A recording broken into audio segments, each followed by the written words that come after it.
Обземени од храброто бегство во очекување на резултатите од неговата натамошна битка за каузата, која според нив веројатно би требало да заврши со триумфален камбек. Следбениците на неговото дело сметаат дека новите историски ракописи неизоставно треба да бидат овековечени со слово за него, за трајно да се памети неговиот творечки опус. Еден, да речам, од најуспешните македонски премиери, воопшто балкански премиери кои што ги имала историјата на поновата историја на Југоисточна Европа. Не би било воопшто чудно за овој лик место да се најде и во регионалните историографски изданија, оти не постои ништо понормално, откако се урнати темелите на традиционалниот анимозитет на македонските комити кон српските жандарми, творците на тоа сега веќе напредно пријателство, да бидат дел од новата света историја на новото четничко ВМРО. Наш брат Никола Груевски, кад се појавио на граници Србије, прихватили су га српски четници и четнички бајонети су га све до Хоргоша. Оние пак што не успеа да стасаат дотаму, бидејќи или немале таква логистика или поради исклучувањето не беа третирани како жртви на политички прогон, па не можеа да побараат азил.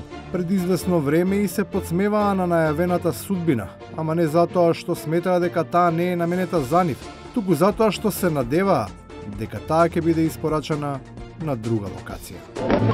Ќе ни кажете дали се плашите од затвор? Затвор?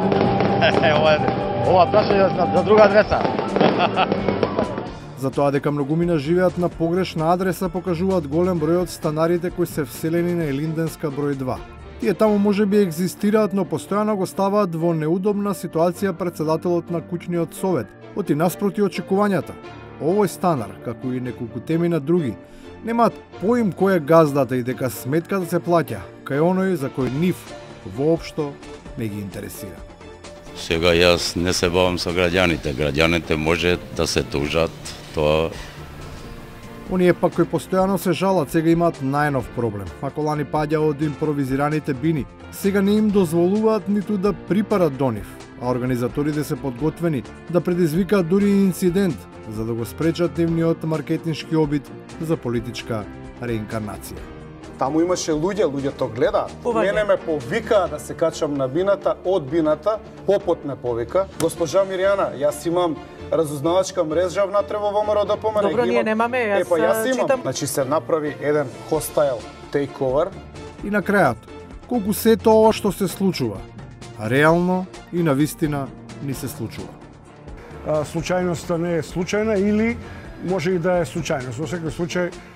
Во секој случај, нема ништо случајно, па дури и тогаш кога предвидливото, по волја на случајноста, само случајно изгледа непредвидливо.